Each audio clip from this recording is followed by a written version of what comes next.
प्यारी आमा, मलाई नै जन्माउँदा जन्माउँदै सुत्केरी बेथाले मरेकी अरे तिमी।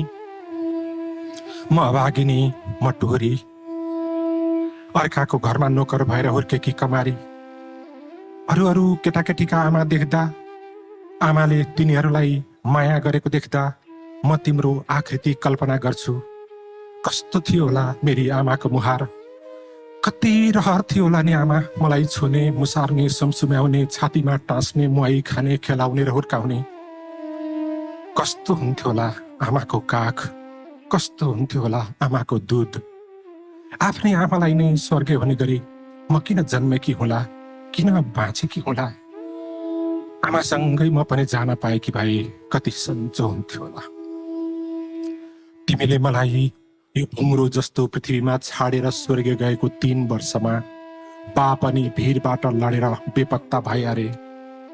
अर्को वर्ष सौतेनी आमा पनि पहिलो हिँडेपछि म मुखियाको जुठेल्नुमा दर्ता भएँ, अथवा भनौँ म मुखियाका घरमा कुकुर बिरालो भन्दा पछिकी एक घर पालुवा जन्तु भएँ। मैले काटेको घाँसले 2 हल गोरु अगाउँथे, मुखियाका छोराछोरीले फ्याकेका भातले घरका कुकुर बिराला पनि अगाउँथे, तर म कहिल्यै अगाउन पाइनँ आमा। कसरी जिउँदै रहेँ म, कसरी हुर्किएँ म, मेरो बिहे भएको थियो कि बिक्री केही थाहा छैन। यति थाहा छ, मान्छे नाम भएको एउटा हिमस्रक जडाकी म स्वास्नी भएँ, म उसकी नोकर, अचानो र ओछ्यान भएँ। माइती को हुन् र तीज के हो आमा, के हो दशैं र तिहार। मेला बजार हाम्रा लागि पनि होलान् र, म त कहिल्यै गएकी छैन, देखेकी छैन। तिमीले देख्यौ आमा, रातो साडी र बलोज तिमीले लगायौ आमा। तिम्री आमाको हातको सेल अर्नी खायौ आमा। 20 टका बेहुली जस्तो तिमीले तिलौरी पायौ आमा। गौरामा गई देउडा र हुड्केली गायौ आमा। चामलको भात खायौ आमा, चप्पल लायौ आमा, साबुनले नुहायौ आमा। टाटो पखाली निधारमा जुनटिकी सजायौ आमा। तीजमा माइती धायौ आमा। अनि आमा, के हाम्रा बाले पनि तिम्रा शरीरमा भाटाका सुम्ला बसाउँथे, अगुल्टाको जटारोले हान्थे, बच्चा भएको पेटमा लात्तीले बजार्थे, छोरो जन्माइनस् भनेर बोत्ल्याउँथे। सबै लोग्ने मान्छे यस्तै दुष्ट मात्रै त हुँदैनन् होला नि है आमा। रक्सी खाएर झगडा गरेर महिनै पछि जस्तो पुलिस चौकीमा जाकिन्छ, कलेजो सिद्ध्याइसक्यो, लडेर र मान्छेले कुटेर नभाँचिएको कुनै हड्डी बाँकी छैन, तर पनि हरेक दिन पैसा मागेर मसँग झगडा गर्छ। बाख्रा कुखुरा केही बाँकी राख्दैन। बेच्नलाई घरका भित्ता खाँबा र यिनै छोराछोरी मात्र बाँकी छन्। कुन दिन यसले छोराछोरीलाई पनि बेच्छ आमा। पापीको अत्याचार कहिल्यै घटेन, झन्झन बढ्दैछ। म त थला पर्दै गएकी छु। छोराछोरीको हालतले मुटु भत पोल्न थालेको छ आमा। ठुली 14 लागि, बालकैदेखि ख्याउटेर रोगी छे। उसको दिमागले राम्रो काम गर्दैन, राम्ररी बोल्न सक्दिन। यसको भविष्यको चिन्ताले मुटु खाइरहन्छ आमा। माइलीले 2 पल्ट भइसक्यो खुट्टा भाँचेको, एउटा खुट्टो त सुकेर सानो भएको छ, दुखेर रोइरहन्छे। अरू केटाकेटी स्कुल गएको देखेर रजनी मनी जान्छु भन्छे, हस् भन्छु, पत्याउँछे। ललित सधैँ थियो, परार साल मलाई लछारेको देखेर छुट्याउन आउँदा राक्षसले भित्तामा टाउको ठोकेर छोराको कानै बन्द भयो। पेटमा अर्को आइसकेको छ। छोरी जन्माइस् भने तिमीहरू दुवैको ज्यान लिन्छु भन्छ। आफैले कुटेर बहिरो बनायो, सानै बहिरो भो, यसले पाल्दैन, पाल्ने छोरो चाहिन्छ भन्छ आमा। यसलाई पाल्ने छोरो जन्माइदिनु पर्ने अरे। आफ्नी आमालाई भिरबाट घचेटेर मार्नेलाई पाल्ने छोरो चाहिएको छ। आमा, यो कस्तो समाज हो। यस्तो घिनलाग्दो जनावरसँग एउटै घरमा म कसरी बाँचिरहेकी छु आमा। कति पटक त दुष्टलाई सेलौटाले किचेर मारिदिउँ जस्तो पनि लागेको हो, तर फेरि सम्झे ऊ मरिहाल्छ। मलाई पुलिसले लान्छ, अनि यी लालाबालाको के हुन्छ। यिनै मेरा मुटुका टुक्राहरूको घेराउमा परेर म बाँच्न पनि पाइन, मर्न पनि पाइन आमा। मेरो आशाको दियो निभेको छ, वरिपरि अन्धकार सिवाय केही देख्न छाडेकी छु। मनमा आगो बलिरहेको छ, मुटु भतभत पोलिरहेको छ। जहाँ टेक्यो त्यही भासिए जस्तो लाग्छ, आकाश खसेर थिचे जस्तो लाग्छ। मेरा आँसु पनि अब सकिएमा। अब एउटै मात्र इच्छा बाँकी छ, यो शरीरमा दुख्न पोल्न छाडे हुन्थ्यो, मुटुमा सोला हान्न छाडे हुन्थ्यो। मेरा नानीहरूलाई भोकले कराउन, रोगले रुन नपरे हुन्थ्यो। यिनीहरूले कसैको कमारो बस्नु नपरे हुन्थ्यो, कसैका गिद्धे नजरको शिकार हुनु नपरे हुन्थ्यो। दिन रात पटक पटक मर्नुभन्दा एकै पटक मर्न पाए हुन्थ्यो। मलाई त पटक पटक मर्दै बाँच्दै गर्ने बानी नै परिसक्यो। तरै छोराछोरीले पाएको कष्ट सहन मलाई साह्रै गाह्रो भयो। जेसुकै होस् आमा, अब म आँखा चिम्लेर म मेरा यी नाबालकहरूलाई कर्णालीमा खसाल्छु। हो आमा, घुमन सर्पहरू बसेको ओडारमा म मेरा बचेरा छाड्न सक्दिन।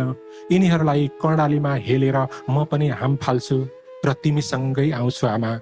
मरेपछि सागरमा मिलिन्छ भन्छन्, म बग्दै बग्दै आउँछु, सागरमा भेटौँ है आमा। मान्छेहरूले फलानीले आत्महत्या गरिछ भन्लान्, आत्महत्या नै सही। मेरो यो आत्महत्यामा कसैको दोष छैन है आमा।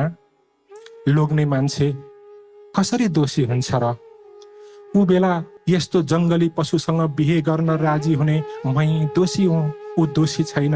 बरु क्षयरोगले हाड र मासु मात्रै भएको शरीर लिएर उसँग प्रतिरोध गर्न नसक्ने मै दोषी हुँ। मलाई कुटेको रमिता हेरेर, घृणा गरेर, निवेदन दिन जाँदा दर्ता नगरेर आफ्नो लोग्नेले नकुटे कसले कुट्छ त भन्दै सम्झाएर, नेता बनेर सिंहदरबारमा आएर हाम्रो भाग पनि खोसेर खाएर, हामीलाई भोकै बनाएर आफ्नो स्थानबाट गच्छे अनुसार जसले मलाई आफ्नो स्थानबाट गच्छे अनुसार जसले मलाई बाँच्नै नसक्ने अवस्थासम्म पुर्याउन योगदान गर्नुभयो, मलाई र मेरा छोराछोरीलाई यो नर्कबाट मुक्त गर्न मरि मेट्नुभयो, उहाँहरू दोषको भागी कसरी हुन सक्नुहुन्छ? जति पनि दोष छ मेरै छ, दोषी मै हुँ। मेरा छोराछोरीलाई भोक लाग्नु हुँदैन थियो, लाग्नु भोकको दोष हो। भोक लाग्दैमा भोक लाग्यो भन्नु हुँदैन थियो, मेरा छोराछोरीले भोक लाग्यो भन्नु मेरा छोराछोरीको दोष हो। भोक लाग्यो भन्ने छोराछोरी पाउनु हुँदैन थियो, पाउनु मेरो दोष हो। म जस्ती छोरी जन्माउनु हुँदैन थियो, जन्माउनु मेरी आमाको दोष हो। पहिलो दोषको भागी मेरी आमा हुन्, दोस्रो दोषको भागी म हुँ, तेस्रो दोषको भागी मेरा छोराछोरी हुन्, चौथो दोषको भागी हाम्रो भोक हो। यो निर्दोष नै निर्दोषहरूको देशबाट मैले दोषी मेरा छोराछोरी र दोषी हाम्रो भोकलाई सधैँका लागि हटाउने निधो गरे। ती सबै निर्दोषहरूलाई शान्ति मिलोस्। एकजनालाई पेटमा, 4 छोराछोरीलाई डोरीमा बाँधेर कम्मरमा कसे आमा, म अब कर्णालीमा खसे। खस्दै बीचबाटै निर्दोष सरकारलाई मेरो एउटा निवेदन छ, दोषीमाथि कारबाही हुनुपर्छ। मरेपछि पनि म माथि कडा कारबाही गरिपाउँ। तपाईकी दुखी छोरी सुखी बडवाल।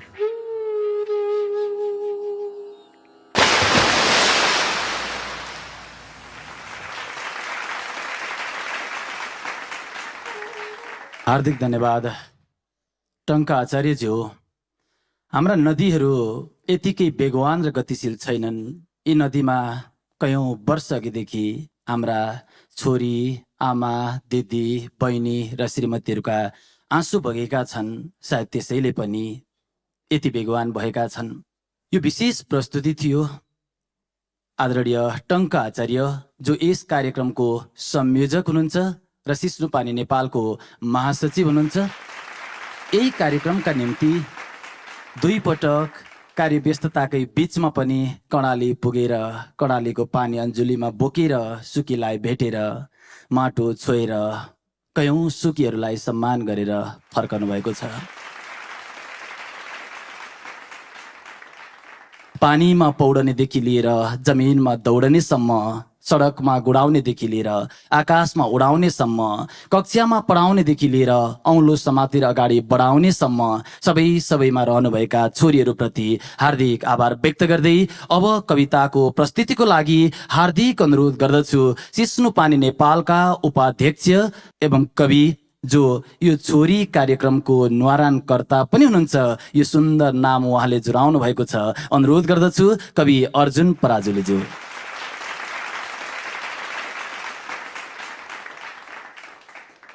छोरी छोरी हेर्नका लागि आँखा बन्छन्, फेर्नका लागि सास बन्छन्। छोरी हेर्नका लागि आँखा बन्छन्, फेर्नका लागि सास बन्छन्। परीक्षा जहाँ जहाँ दियो बरु परीक्षा नै फेल होला, उनीहरू पास बन्छन्। छोरी छोरी घाममा चौतारो बन्छन्, झरीमा छाता बन्छन्। अरूलाई पस्किँदा पस्किँदै भाँडोमा भात सकियो भने आज मलाई खान मन छैन भन्छन्। तर पनि छोरी किन अझै जन्मेको घरमा बस्न पाउँदैनन्, लाल पूर्जामा पस्न पाउँदैनन्। मेरो परिवारमा यतिजना छन् भन्नुहुन्छ बा आमाले, तर किन छोरी गन्तीमै आउँदैन। मेरो कविताको शीर्षक छ मलाई जन्मिन देऊ। नुहाउनु पर्दैन मलाई, रुमाललाई पुछ्न लाउनु पर्दैन। नमनाए हुन्छ छोरी जन्मी भनेर खुसी मनाउनु पर्दैन। पर्दैन तालुमा तेल ठोकिदिनु, बदाम घोटेर खुवाउनु पर्दैन। पर्दैन सुत्ने बेलामा लोरी सुनाउनु पर्दैन। हातलाई थुमथुम्याउन लाउनु पर्दैन। खोकिलो सम्झेर मझेरीलाई नै मझेरीमै मुन्टो लुकाउला। खोकिलोमा च्यापेर सुताउनु पर्दैन। औँलो चुसेरै मेटौँला प्यास दुधको, नदिए हुन्छ बरु दुध चुस्न पनि नदेऊ। तर बाआमा मलाई जन्मिन देऊ।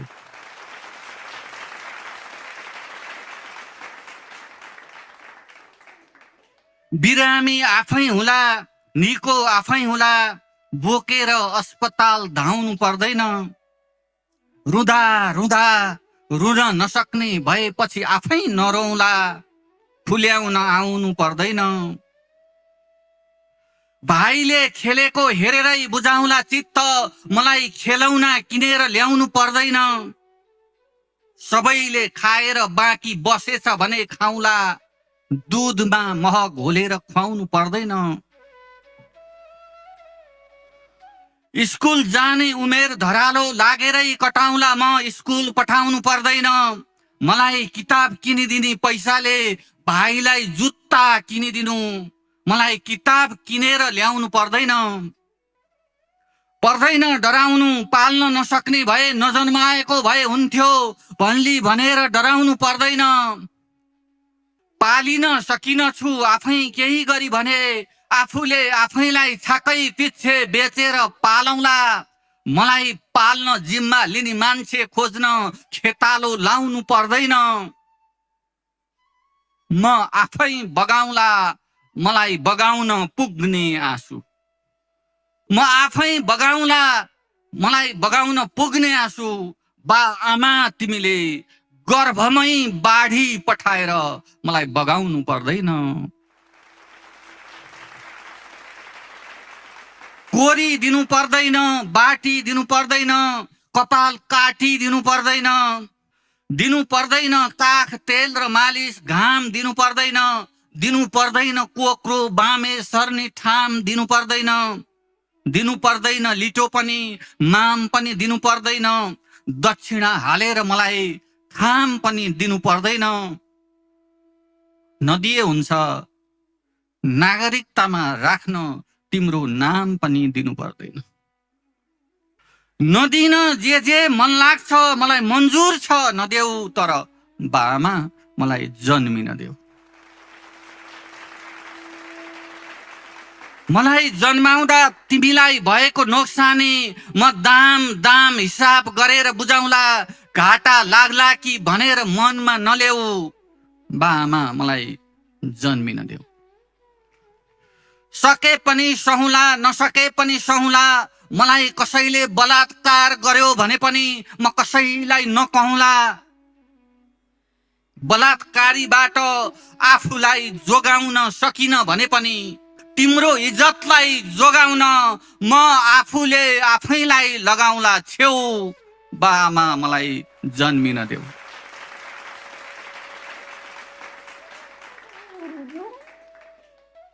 बरु बेचेर खाओस् मलाई कसैले म तयार छु, बरु बच्चा बोकाएर जाओस् मलाई कसैले म तयार छु, बरु तेजाब खन्याएर डराओस् मलाई कसैले म तयार छु, बरु स्वास्नी बनाएर बेतलबी काममा जीवनभरि जोताओस् मलाई कसैले म तयार छु। मेरा लागि समाजले बुट्टा कुँदेर बनाएका स्पेशल सजायहरू जति छन्, बरु एकैचोटि भोग्न लाओस् कसैले म तयार छु। त्यतिले पनि पुगेन भन्ने लाग्यो भने कसैलाई बरु सती प्रथा नै फिर्ता ल्याएर चिता माथि राखेर बाजा बजाउँदै आगो लाओस् मलाई कसैले म तयार छु। तर म नजन्मिन तयार छैन, तर म नजन्मिन तयार छैन। मलाई जन्मेर आउनु छ, बाआमा मलाई जन्मिन देऊ, मैले एउटी छोरी जन्माउनु छ।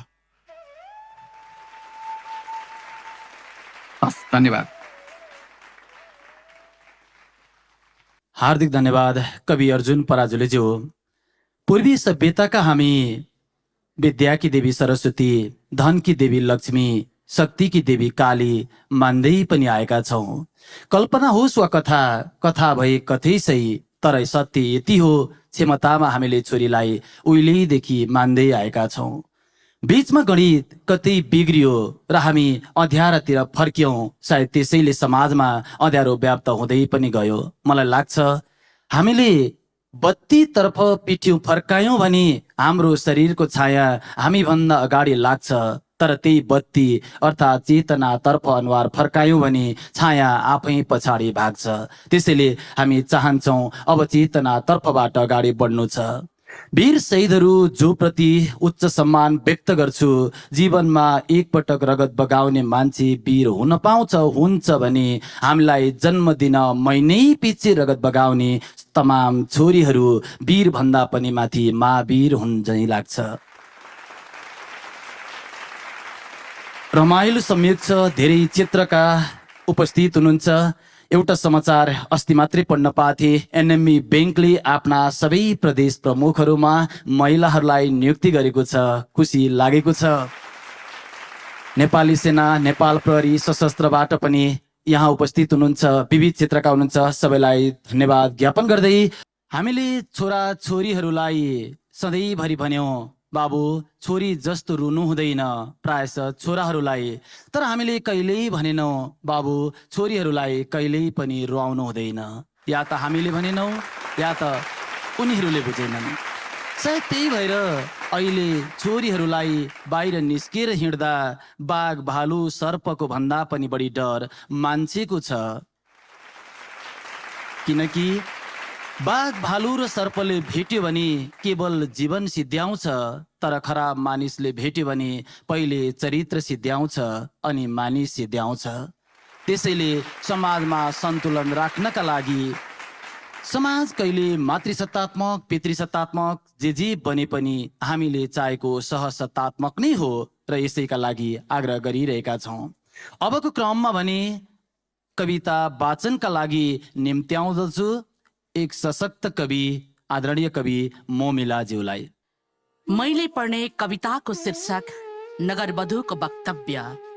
आफ्नैबाट बेचेकी चेलीको कथा, नगरवधुको वक्तव्य।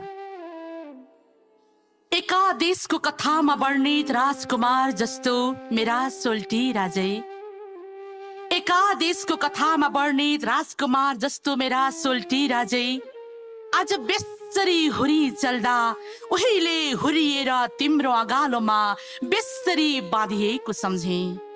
आज बेस्मरी आकाश गर्जिदा उहिले तिम्रो छातीमा शिर लुकाएर गर्जनको सट्टा तिम्रो धड्कन सुनेको सम्झे। आखिर यात्रा त हाम्रो प्रेमकै जस्तो लागेको थियो, तर प्रेमको बहनामा कस्तो विचित्र पर्खाल अग्ल्यायो तिमीले। मेरा सारा सपनाहरू पर्खाल बाहिर परेका छन्। बुझ्यो, एक दिन यो बडी माको पर्खाल भत्काएर मबाट बिछोडिएका मेरा सारा सपनाहरू जरुर आफ्नै अगालोमा फर्काउने छु। त्यतिन्जेलसम्म सानो बिरुवा जतनले हुर्काए जस्तै कलमको पर्खाल अग्ल्याएर भए पनि मेरा एकमुष्ट सपनाहरू त्यही कलमको पर्खाल भित्र सम्हालेर राख्न भनी कवि बासु शशीलाई भन्दिनु। कविलाई जस्तै मलाई पनि पर्खाल त रत्ती भर मन पर्दैन। कविलाई जस्तै मलाई पनि पर्खाल त रत्ती भर मन पर्दैन, तर कहिले काहीँ पर्खालको जवाफ पर्खाल अग्ल्याएर नै दिनु पर्दो रहेछ। सबैलाई खुलेर भन्दिनु। सोल्टी राजै, तिमीले दिएको रातो गुलाफकै कसम, तिमीले दिएको रातो गुलाफकै कसम, कुनै दिन तिमीले मलाई विश्वासको सिन्दूर भरेर यो पर्खाल भित्र आफ्नी वधु बनाई भित्र्याएका थियौ। तर मेरो निधारमा नगर वधुको धब्बा लगाइदिएर तिमी कहाँ कहाँ उडिरह्यौ। मलाई बेचेर गए पनि मसँगै तिमीले बेच्न नसकेको मेरै प्रेमको कसम, म पर्खाल भित्र नरकमा यहाँ कुजिरहे। तिमी गाउँमा मेरै घरको आँगन भएर स्वर्गतिरै बेग मारे जस्तै निर्लज्ज घुमिरह्यौ। राजै, अझै सुन्दैछु, आजै यतिखेर कोटको टाकमा अल्झिएका कपालका लामा रेसाहरूको फरफर तालमा तिमी महिला मन्त्रीको शपथ लिँदैछौ रे। राजै, अझै सुन्दैछु, आजै यतिखेर आफ्नो कोटको टाकमा अल्झिएका कपालका लामा रेसाहरूको फरफर तालमा तिमी महिला मन्त्रीको शपथ लिँदैछौ रे। तिमीलाई थाहा छ कि छैन, तिमीलाई थाहा छ कि छैन, तिम्रो शपथमा झण्डा फरफराए झैं फरफराइरहेको त्यो कपाल त हाम्रो सुहाग रातमा सिरानीमा झरेको प्रेमको चिनो भने मैले नै तिम्रो कोटको टाकमा सुटुक्क सिउरिदिएकी थिएँ नि। के गर्नु, सबैभन्दा ठुलो घात आफ्नाले नै गर्दा रहेछन्। आखिर डिएनए परिणाम किन उल्टो भइदियो, सूर्यलाई कुन्तीले सोध्याछ भन्दिनु। सानोमा आमाले नजर लाग्ला भनी कालो टिको लगाइदिनुहुन्थ्यो। आमाले सानोमा नजर लाग्ला भनी कालो टिको लगाइदिनुहुन्थ्यो। बिचोरो फुच्चो कालो टिको तिम्रो जाली नजरको बडे माको धप्पाले यसै छोपियो। आज म तिमीबाट लान्छित नगर बधु, आज म तिमीबाट लान्छित नगर बधु आफ्नै यौवनको सागरमाथि सम्पूर्ण मरुभूमि फैलिएकी छु र पर्खाल भित्र आफ्नै जीवनको भुताहा कालो छाया बनेर आफैलाई तर्साइरहेछु। राजै, एक दिन मेरो जीवनको त्यही भुताहा कालो छाया तिमीलाई तर्साउन जरुर आउनेछ र तिम्रो गर्विलो कुर्सीमा शानले बस्नेछ। त्यतिखेर तिम्रो पापी आँखाले सत्य मलाई देख्ने छैनौ। सट्टामा मान्छे बसेर भर्खरै उठे जस्तो हल्लिरहेको आराम कुर्सी मात्र देख्नेछौ। त्यतिखेर तिमी डराएर भाग्दा द्वारमा सुरक्षार्थ तैनात तिम्रा द्वारपालहरू मेरै आदेशले तिमीलाई हतकडी लाउन कुरिरहेका हुनेछन्। देख्ने बुझ्ने जो हुनेछन् सबैले यो सबसे खुसीको कुरा सर्वप्रथम गाउँमा सबसे दुखी म जस्तै मेरी आमालाई भन्दिनु। हो अचेल, उज्यालोले मसँग पटक्कै आँखा जुदाउँदैन। हो अचेल, उज्यालोले मसँग पटक्कै आँखा जुदाउँदैन। मेरा आफन्तहरू पनि अचेल मसँग बोल्ने मनै गर्दैनन्। सायद उज्यालोले मलाई अति कुरूप देख्दो हो, सायद आफन्तले पनि मलाई आफ्नो इज्जतको उचाइसँग नमिल्ने पुड्को देख्दो हो।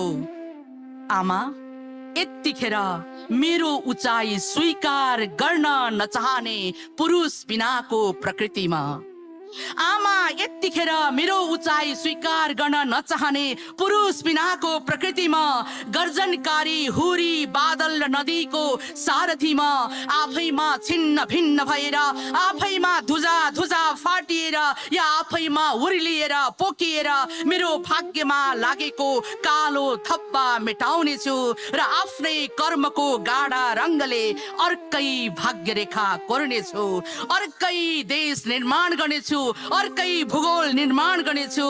आमा, कुन बेला कुनै बेला मेरो कलिलो हातले पूजा गर्ने गरेको देवी बस्ने थानीमा अब कालो तिलक मात्र होइन, तिलकसँगै धारिलो हतियार पनि सम्हालेर राखिदिनु। प्रिय सोल्टी राजे, आखिर प्रेम र अहम एउटै सिरानीमा कहिल्यै चैनले निदाउन सक्दैन। प्रेम र अहम एउटै सिरानीमा कहिल्यै चैनले निदाउन सक्दैन। जीवनको सहयात्रा हिँडिरहेका सबैलाई भनिदिनु, सबैलाई भनिदिनु। धन्यवाद।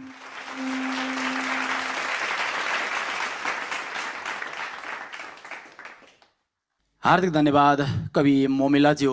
अबको क्रममा भने कविता प्रस्तुतिका लागि हार्दिक अनुरोध गर्दछु सिस्नुपानी नेपालका अध्यक्ष लक्ष्मण गामनागेज्यूलाई।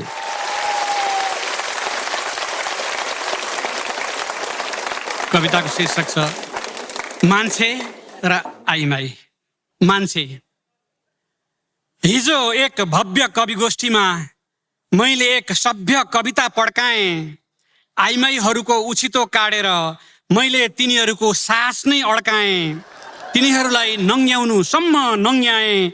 व्यङ्ग्यका मुङ्ग्राले मार हानेर तिनीहरूका हड्डी समेत बङ्ग्याएँ। मैले यस्तो अद्भुत कविता सुनाएँ कि तिनीहरूको नाभिलाई नाङ्लो र पेटलाई जेट बनाइदिएँ। मैले मेरो त्यो अद्वितीय कवितामा आइमाईहरूका वस्त्र छोडाएर हावामा उडाएँ। तिनीहरूका अङ्ग प्रत्यङ्गमाथि शब्दहरूको डोजर गुडाएँ। कसैले नदेखेको देखेँ मैले आइमाई भित्र, कसैले नलेखेको लेखेँ मैले आइमाई माथि। त्यस्तो भयङ्कर कविता सुनाएँ त्यो साँझ र हर्षले उन्मत्त भएर मस्तले निदाएँ। ठिक त्यही रात सपनामा मेरो कविताकी श्रोता एक नव कवयित्री कविता लेख्न सिकाइ पाऊँ गुरुवर भन्दै आइन्। आशीर्वाद पाऊँ मान्यवर भन्दै बिन्ती चढाइन्। म पनि गजक्क पर्दै उनको छेउमा सरेँ र आदेश गरेँ, लौ सुनाऊ नानी तिम्रो कविता, लौ सुनाऊ नानी तिम्रो कविता, के लेख्छौ तिमीहरूमा आज हेर्छु रमिता। कवयित्री मसँग अलिकति झस्किन्। डराउँदै डराउँदै एउटा यस्तो कविता पस्किन्। आइमाई। हामी आइमाई हजुर मान्छे, हामी आइमाई हजुर मान्छे, हामी किरा भुसुना फट्याङ्ग्रा जस्ता, हजुर अर्न डाइनोसर हात्ती जस्ता। ग्याम्बलर हजुर, बक्सर हजुर, घुरेरै आइमाई नाथेको सातो खाने भुस्तिग्रे रेस्लर हजुर। कालो पहाड जस्तो छाती हजुरको, कालो पहाड जस्तो छाती हजुरको, कोखा भित्रै करौतीको दाँती हजुरको। डढेलो लागेको खरबारी जस्तो छाला हजुरको, तन्नेरी भाले झुसिल्किरा जस्तो गाला हजुरको। अग्राहका मुडा जस्ता पाखुरा हजुरका, अग्राहका मुडा जस्ता पाखुरा हजुरका। छुरा भन्दा तिखा कुरा हजुरका। यसै राम्रो हजुर उसै राम्रो, यसै राम्रो हजुर उसै राम्रो। हामीलाई जिउँदै आगो लगाएर पनि हजुर नै राम्रो। हाम्रो अनुहारलाई बुर्काले छोपेर पनि हजुर नै राम्रो।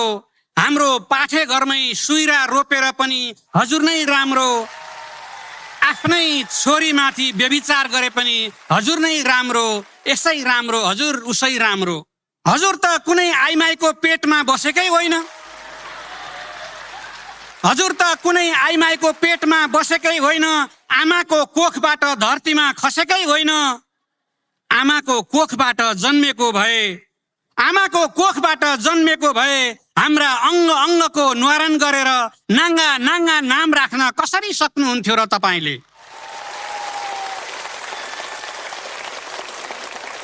जिब्रो पड्काउँदै हाम्रो छातीमा शब्दहरूका छुरा दाग्न कसरी सक्नुहुन्थ्यो र तपाईँले?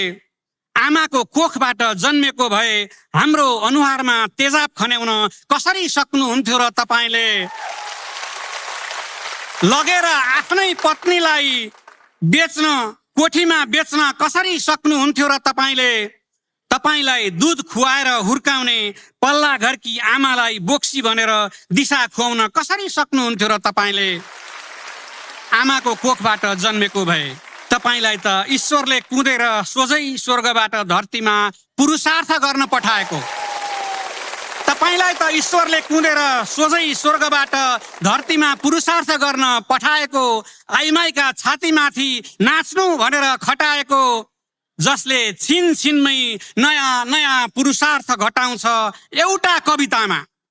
आइमाईले लेखेको जाब एउटा कवितामा हजुरको वीरताको गाथा कहाँ अटाउँछ? हजुरले भने जस्तै कति लासी छौँ हामी आइमाईहरू। हेर्नुहोस्, हजुर जस्तो बोतललाई अँगालो हालेर भट्टीमा मध्यरातसम्म झुलिरहन पनि सक्दैनौँ। टोल थर्काउँदै घरमा आएर लोग्ने मोरोलाई लात्तीले हानिरहन पनि सक्दैनौँ। लोग्ने मरेको भोलिपल्टैदेखि अर्को लोग्ने खोजी गर्न पनि थाल्दैनौँ। ठाउँ ठाउँमा नयाँ लोग्नेहरू लुकाएर पनि पाल्दैनौँ। यस्तै गए गुज्रेका र पानी मरुवा छौँ कविज्यू हामी आइमाईहरू। यस्तै गए गुज्रेका र पानी मरुवा छौँ कविज्यू हामी आइमाईहरू। हामी हजुरका आमाहरू, हजुरआमाहरू, हजुरका बहिनीहरू, दिदीहरू, हजुरकी पत्नी, हजुरका छोरीहरू, हजुरको तातो झिर जस्ता व्यङ्ग्य बाणका हामी खलपात्रहरू। कविज्यू सुन्नुभयो कविता? कविज्यू सुन्नुभयो कविता? कस्तो लाग्यो हजुर मेरो कविता? यसमा के सच्याउनु पर्ला, के थप्नु पर्ला वा काट्नु पर्ला? कविता सुनिसकेर उनले प्रश्न गरिछन् सपनामा। म भने कविता नसकिँदै मरिसकेको रहेछु। धन्यवाद। हार्दिक धन्यवाद कवि लक्ष्मण गामनागीज्यू, आइमाई र मान्छे शीर्षकको कविताका निम्ति। अबको क्रममा कविता प्रस्तुतिका लागि हार्दिक अनुरोध गर्दछु कवि भावना शर्माज्यूलाई। आज मैले वाचन गर्ने कविताको शीर्षक म जयसरा फुली बुलाकी खोलेर आएकी छु, हजुर मालिक मलाई विधवा लेखिदेऊ। स्वास्नी हुनु भन्दा आमा हुनु पहाड रहेछ, झुठै सही लोग्ने मरेको कागज गरिदेऊ। मेरो मानी मर्यो भने म बाँचे के नबाँचे के, ऊ गल्दैछ मालिक, ऊ नमरोस् बरु मलाई खरानी पारिदेऊ। मानेका बाउ मरेको कागज गरिदेऊ।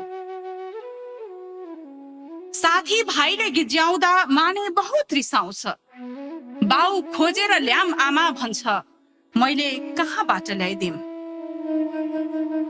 तस्बिरमा बाँचेको भन्दा कागजमा मरेको बाउ मानेलाई धेरै काम लाग्थ्यो। तस्बिरमा बाँचेको भन्दा कागजमा मरेको बाउ मानेलाई धेरै काम लाग्थ्यो। विधवालाई रकम मिल्छ रे, हजुर मालिक उसको बाउ मरेको कागज गरिदेऊ। हाम्रा लागि त ऊ मरेकै हो, हाम्रा लागि त ऊ मरेकै हो। गामका एक हुल लड्का सँगै हिँडेथ्यो पन्जाब सहर, उसले पखेटा चाल्दा माने पेट भित्रै थियो। ऊ फेरि फर्केर आएन, ऊ फेरि फर्केर आएन, हुरीले हल्लाइरह्यो हाम्रो सानो गुण। मानेका बाले उतै घरजम गरे रे, मानेका बाले उतै घरजम गरे रे। चिम्रीका खसमले खबर ल्याउँदा झमक्क साँझ थियो। चिम्रीका खसमले खबर ल्याउँदा झमक्क साँझ थियो। फेरि कहिल्यै घाम लागेन हाम्रो आँगमा। ग्वाल गएको माने रगत पछे ढाड लिएर फिर्छ, सिस्नाले पोलेको पैताला झमझम गर्यो भन्छ। दिनभरि पाखो खोस्रेर म साँझ खोले फत्काउँछु, माने सिस्नाको खोले पिउँछ, म उसलाई हेरेर आफ्नै आँसु पिउँछु। मानवलाई आँटो पिठो मनपर्छ, कापी कलम पनि मनपर्छ। गाममा आएका नयाँ मास्टरले जस्तै सेतो कमिजमा रातो कलम सिउरिन्छु भन्छ माने। तकदीर न हो बाँच्यो भने त मानेर धेर थोक गर्ला। मैले सिउँदोमा नकोरेको रङले कापीमा राता धर्का कोर्ला। हर बात मै खेपमला हजुर मालिक, मानेलाई रातो कलम किनिदिनु छ। निधारमा नलेखेको लोग्ने कागजमा रहेके नरहेके, निधारमा नलेखेको लोग्ने कागजमा रहेके नरहेके, मलाई विधवा लेखिदेऊ। धन्यवाद।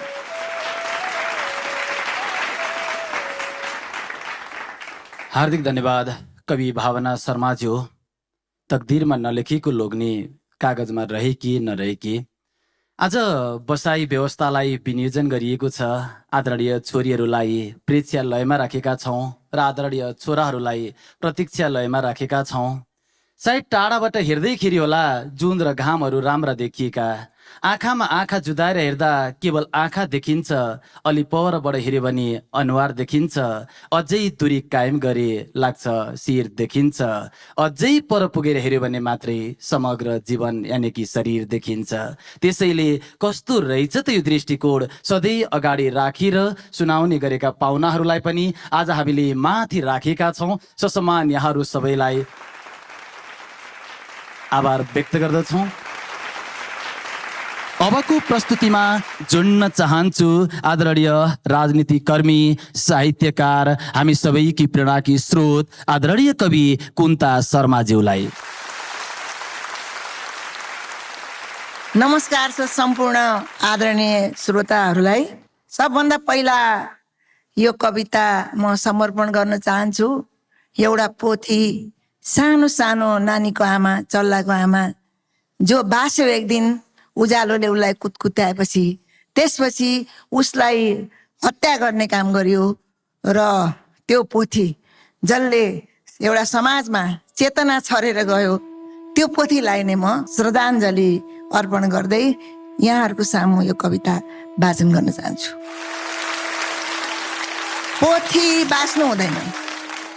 सधैँ सधैँ घरका धोरीहरूमा, आँगनहरूमा, बारदलीहरूमा, बारका घोचाहरूमा घाँटी तन्काउँदै सिउर हल्लाउँदै बाँच्ने काम भालेको हो, आवाज उकास्ने काम भालेको हो। पोथीले मात्र कुरकुराउनु पर्छ, पोथीले मात्र कुरकुराउनु पर्छ। आक्रोशका घुड्काहरू चुपचाप निल्नुपर्छ, अन्डा पार्नुपर्छ, ओथारा बस्नुपर्छ, चल्ला काट्नु अनि तन्मयतापूर्वक बच्चा हुर्काउनु पर्छ। उन्मुक्त हाँसो हाँस्नु हुँदैन, पोथी बाँच्नु हुँदैन। तौली तौली बोल्नुपर्छ, तौली तौली बोल्नुपर्छ, शब्दमा आदर भाव घोल्नुपर्छ, पाउमा निउरिनु पर्छ, दास्ताको फुल सिउरिनु पर्छ। अधिकार माग्नु हुँदैन, लक्ष्मण रेखा नाग्नु हुँदैन, उन्मुक्त हाँसो हाँस्नु हुँदैन, पोथी बाँच्नु हुँदैन। टेक गर्नु हुँदैन, थुन्चेक गर्नु हुँदैन, मालिक मालिक रट्नु पर्छ, यन्त्र जस्तो भएर खट्नु पर्छ। नयाँ नयाँ कुरा सोच्नु हुँदैन, पुरातनलाई घोच्नु हुँदैन, उन्मुक्त हाँसो हाँस्नु हुँदैन, पोथी बाँच्नु हुँदैन। आँसु हतियार हो, मुस्कान हतियार हो। ठाउँ अनुसार, समय अनुसार प्रयोग गर्नुपर्छ, स्थिति अनुसार, परिस्थिति अनुसार उपयोग गर्नुपर्छ। नयाँ बाटो रोज्नु हुँदैन, पुरातनलाई छोड्नु हुँदैन, उन्मुक्त हाँसो हाँस्नु हुँदैन, पोथी बाँच्नु हुँदैन। पोथीले मात्र कुरकुराउनु पर्छ, पोथीले मात्र कुरकुराउनु पर्छ। आक्रोशको घुड्का चुपचाप निल्नु पर्छ, अन्डा पार्नुपर्छ, ओथरा बस्नुपर्छ, चल्ला काट्नु अनि तन्मयतापूर्वक बच्चा हुर्काउनु पर्छ। उन्मुक्त हाँसो हाँस्नु हुँदैन, पोथी बाँच्नु हुँदैन। बाँचे के हुन्छ? साह्रै अनिष्ट हुन्छ, नीति नियम रुष्ट हुन्छ। ठुलो अवरोध सहनुपर्छ, आँसुको नदीमा बहनुपर्छ। ओथाराको अन्डा त्यसै त्यसै कुहिन सक्छ, चल्लाको कलिलो जीवन नकुल्दै झर्न सक्छ, प्रहार हुन सक्छ, संहार हुन सक्छ। त्यसैले चेतनाको डाक बोल्नु हुँदैन, अन्धकारको पर्दा खोल्नु हुँदैन, उन्मुक्त हाँसो हाँस्नु हुँदैन, पोथी हाँस्नु हुँदैन। अवरुद्ध चेतना कहिलेकाहीँ प्रवाहित हुन खोज्दा, अवरुद्ध चेतना कहिलेकाहीँ प्रभावित हुन खोज्दा, जडताको विरुद्ध गतिशीलताको पाइला चाल्न खोज्दा उज्यालोले कुदकुदाएपछि आँटिला मुटुहरूले मुख खोल्दा, साँचो कुरा बोल्दा आतंकित बर्बरताहरू एकैपल्ट बिउजेर जीवनको विरुद्ध मृत्यु घण्ट ठोक्न सक्छन्, एकहोरोसँग पुग्न सक्छन्। त्यसैले ठुलो आँट नली, दरिलो साथ नली, काँडा घारीमा पस्नु हुँदैन, उन्मुक्त हाँसो हाँस्नु हुँदैन, पोथी हाँस्नु हुँदैन। हस्, धन्यवाद।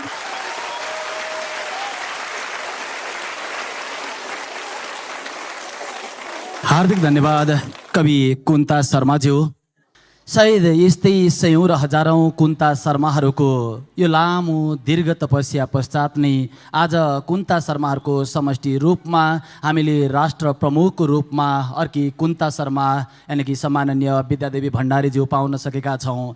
यानि कि यस्तै सभामा प्रमुख महिला छोरी पाउन सकेका छौँ, कानुनमा प्रमुख छोरी हुनुभएको छ। यो आजको कार्यक्रममा यहाँहरूको उपस्थितिले हामीलाई जति गौरव दिलाएको छ, लाग्छ योभन्दा पनि बढी गौरव यहाँहरूलाई पाएर हाम्रो देश नेपालले गरेको छ।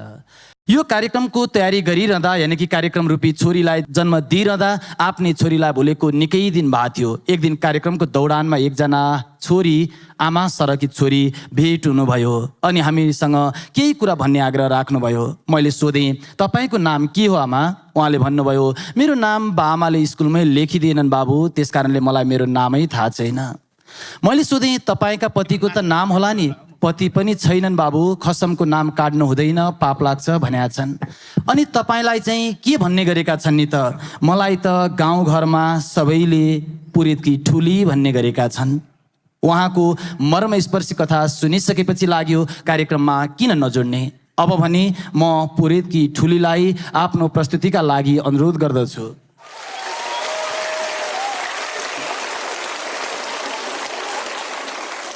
धानै र कुट्नु जान ढोको ढोको, रामताली रुदुआ,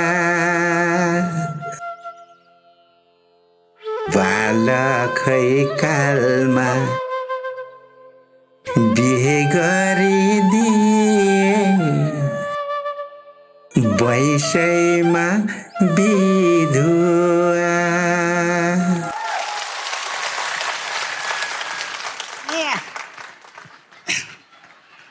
नमस्कार छ, धन्यवाद छ सबैजनालाई। मेरो नाम इन्द्रमाया, तर मेरो यो नाम र मेरो जिन्दगीको बिचमा गहिरो खाडल छ नानी। न कुनै इन्द्रको माया पाउन सके, न कुनै यमराजको दया हुन सक्यो। बगैँचाको फुल जस्तो मेरो जिन्दगी 29 वर्षकै उमेरमा खडेरीमा झरेको पात जस्तो भयो। त्यस पछाडि म इन्द्रमाया होइन, विधवा आमाको रूपमा चिनिन थालेँ। नानी, आज बिहानै मेरो छोरीले भन्यो, आमा म विधवाको कथा भन्छु, तिमी सुन्न आऊ भन्यो। मलाई त झनक्क रिस उठ्यो नानी। ए मेरो कथा भनेर तँ धनी हुने भनेर सातो खाएँ, पर्दैन त जानु, मेरो कथा मै भन्छु भनेर यहाँ आएकी नानी। त्यो मेरो छोरो एकदम उछाड छ, यो झुकेर यता आउला भनेर तालचाल थुनेर आछु। अब के गर्नु नानी, अब एउटी विधवाले भोगेको जिन्दगीको विधवा कथा, विधवाको मुटुभित्र गाडिएको विधवाको पीडा एउटा कलाकारले देख्न सक्दैन नानी, कविले लेख्न सक्दैन। हिँड्ने बेलामा भन्दै थियो, आमा हो राष्ट्रपति आउने कार्यक्रम हो, बोल्न नजान्नु होला नि भन्दै थियो। पढ के मलाई सिकाउँछ, मैले बोल्न नसिकाएको भए त्यो लाटै हुन्थ्यो। राष्ट्रपतिका अगाडि बोल्न सिकाउँछ। अब एउटी महिलाले अर्की महिलाले भनेको कुरो नबोले पनि आफै बुझ्छन्, सिकाउँछ। फेरि राष्ट्रपति र मेरो कथा पनि उस्तै छ नानी। उहाँ पनि एकल, म पनि एकल, तर हाम्रो एउटा चाहिँ भिन्नता छ है नानी। 7वटा टुरा बच्चा एक्लै गरिब भएर हुर्काउनु भनेको संविधान बनाउनु जत्तिकै ठुलो लडाइँ हो नानी। मेरो हात खुट्टा कामे त्यहाँ बोल्न मिल्छ। आया यो मनोजले मलाई कहाँ फसायो थाहा छैन। नानी सास बढो, पानी खान्छु म। मेरो बिहे गर्दा म जम्मा 9 वर्षकी थिएँ नानी। साँच्चै भन्नु पर्दा मेरो कसरी बिहे भयो, कहिले जवान भएँ, छोराछोरी कसरी हुर्के मलाई थाहै भएन नानी।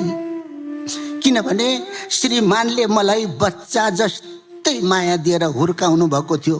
हामी केटाकेटी नै थियौँ, दोरी खेल्थ्यौँ।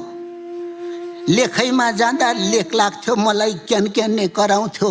हजुर र हामी भेट हुँदाखेरि डर सबै हराउँथ्यो भनेर। नानी जब उहाँ जानुभयो अनि मात्र थाहा पाएँ श्रीमान र श्रीमतीको सम्बन्ध कति गहिरो हुँदो रहेछ भनेर। सासू ससुराका लागि एउटा छोरो मर्यो, दिदी बहिनीका लागि एउटा माइती मर्यो, छोराछोरीका लागि उनीहरूको बाउ मर्यो, तर मेरा लागि संसार मर्यो, साहस मर्यो, सारा मर्यो, सर्वस्व मर्यो। आफ्नो सर्वस्व सकिँदा पनि आफू जिउँदै रहन सक्नु सानो चमत्कार होइन नानी। श्रीमान बितेपछि अभाव र एक्लोपन र असुरक्षाले तर्साइरहन्थ्यो। एक मनले भन्थ्यो यस्तो जिन्दगी बाँचेर के काम, मर्दिन्छु बरु। अर्को मनले सम्झाउँथ्यो ती 7वटा लाला बालाको के अवस्था हुन्छ। फेरि अर्को मनले भन्थ्यो बाँच्न त कुकुरका छाउरा पनि बाँचेका छन्, मान्छेका छाउरा त जसरी पनि बाँचिहाल्छन् नि। तर फेरि अर्को मनले सम्झाउँथ्यो नानी, जन्म दिनु र आमा हुनु यी 2टा फरक कुरा हुन्।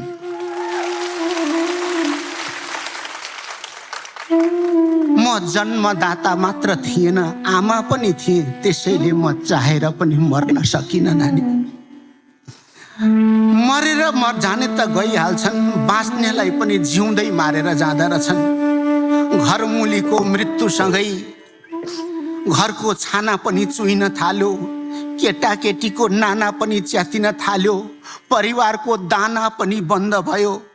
समाजले मलाई घरमुलीको हैसियत दिएको भए यति धेरै दुःखको आहालमा डुब्नु पर्दैन थियो होला। भोक र शोकको आगोमा जल्नु पर्दा बेला बेला मन बहकिँदै भन्थ्यो यसरी पटक पटक मर्नुभन्दा एकै पटक मर्न पाए पनि हुन्थ्यो। यस्तो बेलामा धनको भन्दा मनको साथ चाहिँदो रहेछ। सायद पूर्व जन्ममा केही सुकाम गरेकी थिए, त्यसैले होस्टे गर्न माइती आए, हैसे गर्न छिमेकी आए, त चिता भन्न आफन्त आए, म पुर्याउँछु भन्न दैव आयो। त्यसैले त मेरा खसमले रोपेको त्यही धुपीको बोट जस्तै अहिलेसम्म ठिङ्ग उभिन सकेकी छु। हरेक विधवाको कथा फरक फरक हुन्छ नानी। एकजना विधवा थिइन् हाम्रो गाउँमा, साह्रै सोझी, बोल्न नसक्ने। गाउँकै एउटा सिधा लोग्ने मान्छेसँग बात लाउन घरभित्रै थुनिदिएछन् परिवारले, घर निकाला गर्नलाई। नखाएको विष जबरजस्ती खुवाएपछि बिचरा मरिन् कोसीमा फाल हानेर। एउटी विधवालाई आफ्नो ज्यान जोगाउनु भन्दा ठुलो कुरो आफ्नो इज्जत जोगाउनु हुन्छ नानी।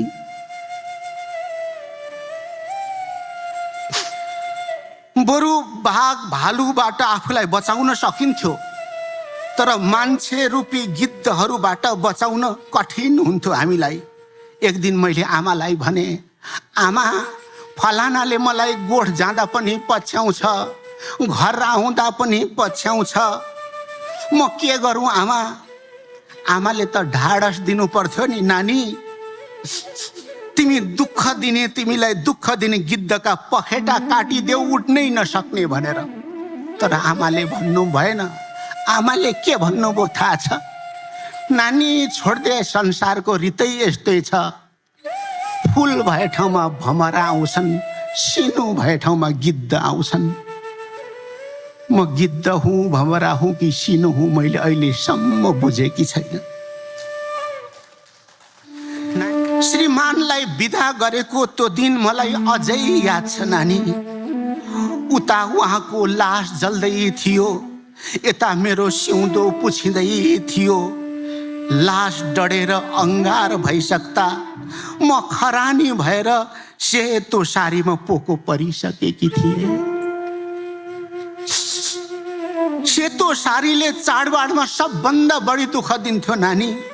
दौतरीहरू राताम्य भएर नाचगान गर्दै हुन्थे, म सेतो सारीमा पोको परेर पर कुनामा रुँदै रुँदै टुलु टुलु हेर्थे। कल्पना गर्नु त, श्रीमानले त साथ छोडे, समाजले पनि संस्कारका नाममा सेतो सारीमा बन्धक बनाइदिँदा म गाई गोठमा बादशाहसँग घन्टौं रोएकी छु मान्छेको विश्वास नलागेर।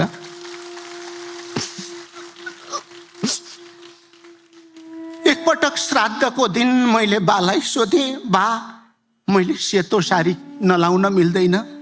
बाले भन्नुभयो, तेरै सुरक्षाका लागि हो नानी। बाले कुन सुरक्षाको कुरा गर्नुभएको मैले अहिलेसम्म बुझेकी छैन, किनभने मानव रूपी गिद्धहरूलाई न सेतो सारीले रोक्दो रहेछ, न खाली सिउँदोले छेक्दो रहेछ। मलाई एक्लै भेटे मलाई खान सक्थे, छोरीहरूलाई एक्लै भेटे छोरीलाई खान सक्थे। छोरा नहुर्किउन्जेल, छोरी घर नजाउन्जेल मैले सधैँ त्रसित र असुरक्षित महसुस गरिरहेँ।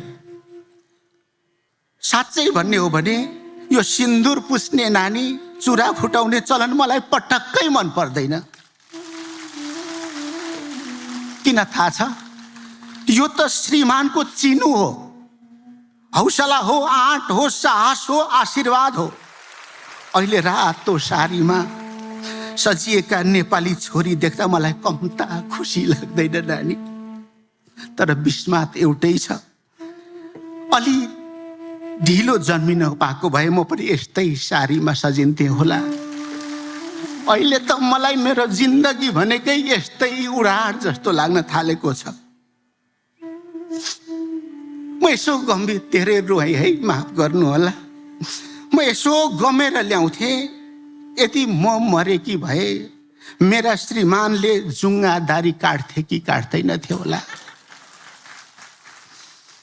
सेतो दौरा सुरुवाल लाएर 1 वर्ष बरखी बार्थे कि बार्दैनथे होला। श्रीमान मरेपछि श्रीमतीको खाने, लाउने, बाँच्ने सबै तरिका बदलिन्छ, तर श्रीमती मर्दा पुरुष जस्ताको तस्तै हुन्छ। नानी, नियम कानुन र चलन सबैका लागि बराबरी होइन र? यहाँ फौजीका नानी छोरीहरू पनि देख्दैछु, कति खुसी लागेछ। विधवा हुनु, त्यसमाथि गरिब विधवा हुनु, यो पनि कुनै युद्ध लडे भन्दा सानो युद्ध होइन नानी।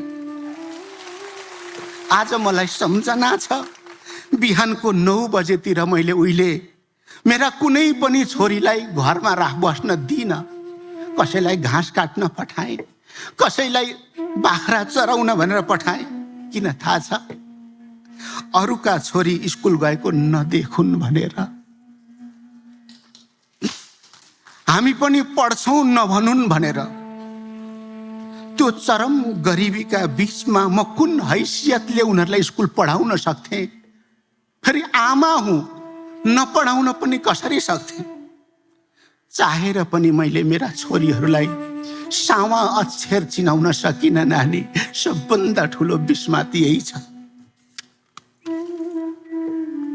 छोराहरूलाई त पढाइस होला नि भन्नुहुन्छ होला, पढाएँ भन्नु कि पढाइन भन्नु त्यो पनि थाहा भएन। स्कुल जान्थे, अघि बिहान मात्रै मेरो छोराले भन्यो, आमा हो एउटा कुरा भनौँ भन्न त काले भने। मैले उहिले 1 कक्षामा पढ्दा किताब किन्न नसकेर 7 दिन स्कुलबाट निकालेको कुरो तिमीलाई आज मात्रै भन्दैछु आमा, तिमीलाई टेन्सन हुन्छ भनेर। 60 वर्षको छोरोले घटना घटेको 50 वर्षपछि यो कुरा सुनाउँदा खाटा बसिसकेको मेरो घाउ एकपटक चसक्क दुख्यो। एक दिन गाउँमा कसैको सामान हरायो, चोरिएको पनि हुन सक्थ्यो नानी, कसैले लुकाएको पनि हुन सक्थ्यो। शङ्का मेरो छोरामाथि लाग्यो।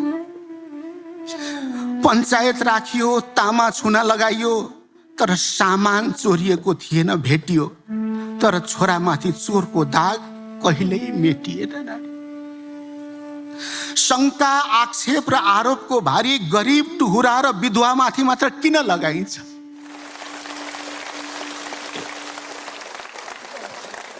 सायद उनीहरूका बाबु मेरा लोग्ने भएका भए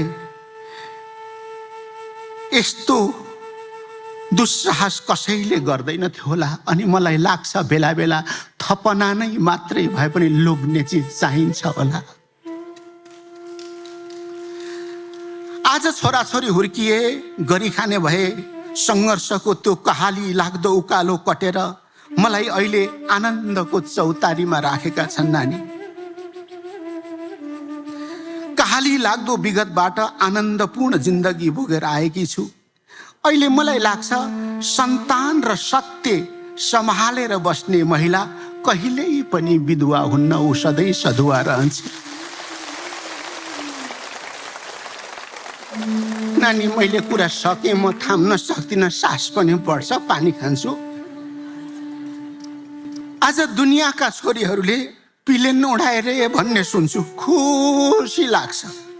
तर गरिब हुनु अनि सास सन्तानको जिम्मेवारी लिनु अनि परिवारको सपोर्ट नहुनु, तिनीहरूलाई गरी खाने बनाउन सक्नु, यो कुनै प्लेन उडाएर फेरि बसाए भन्दा कम क्रान्तिकारी काम होइन बनानी। त्यो साहस एउटी विधवालाई कहाँबाट आयो होला?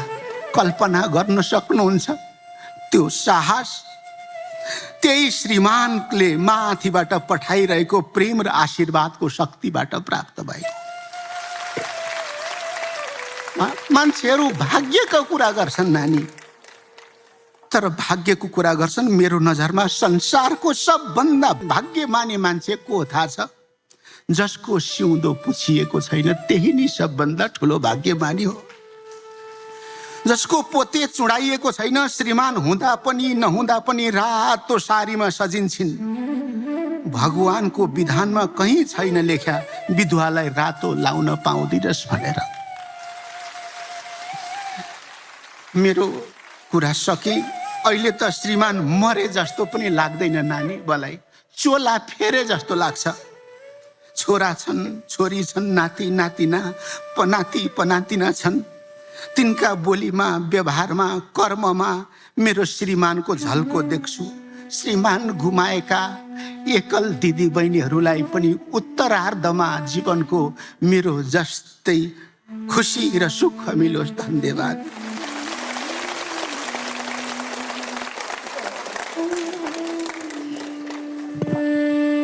भन्दै थिए यो मनोजलाई थुनेर आएको, यहाँ आएछ फेरि बजिया। यसलाई त मैले केही गर्दा पनि रोक्न सक्दिनँ। घरमा थुनेर आएको, यहाँ मलाई पछ्याउँदै पछ्याउँदै म जस्तै भएर आएछ। यो त्यता आउला है नानी, ध्यान दिनु। लु आइले यता आइज, मेरो कान्छो छोरो हो। लु एउटा सिलो गाइदे आमाको। मधुजनको एकदम ताती घाँस कान्छ खरुको, हजुर हजुरको जस्तो सुकिलो माया लाग्दैन अरूको हजुरले दिएको ऐना र रुमाल छँदैछ बाकसमा मरेर गयो पुतली भयो हेर्दैछु आकाशमा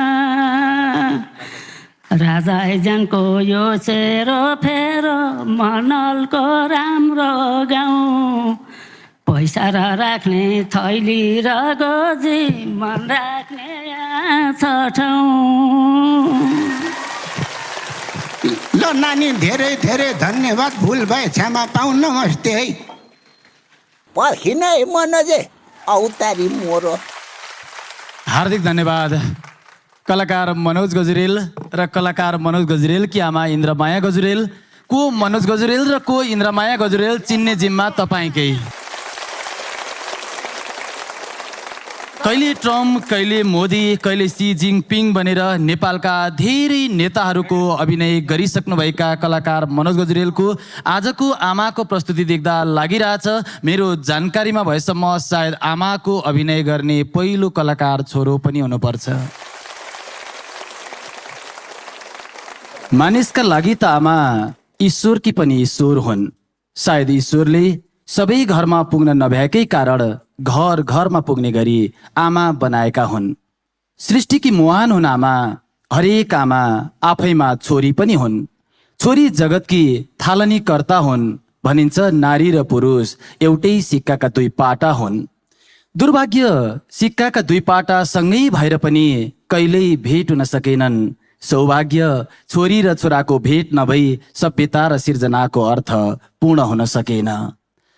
भनिन्छ नारी र पुरुष एउटै रथका दुई पाङ्ग्रा हुन्।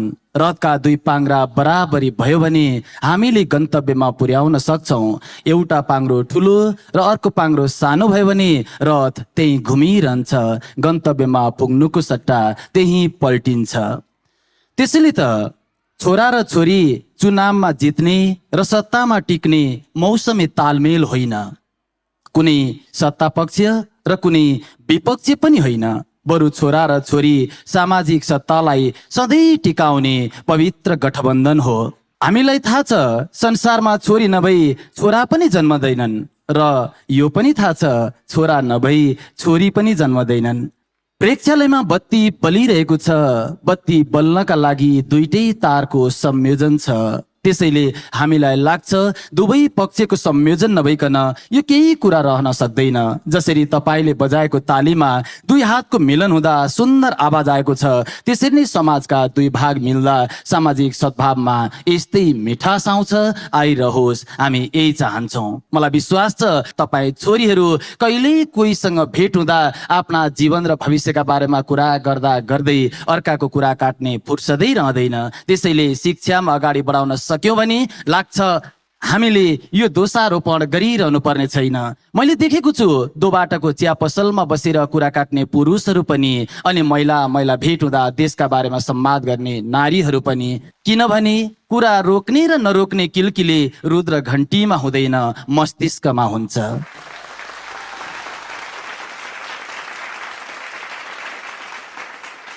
यो देशले मात्रै होइन संसारले सुन्ने गरी यो छोरीको सुगन्ध पुग्ने गरी एकचोटि सबै छोरीहरूको सम्मानमा ताली बजाइदिनु न यहाँहरूलाई हार्दिक अनुरोध गर्दछु।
नेपाल टेलिकम, राष्ट्रको सञ्चार।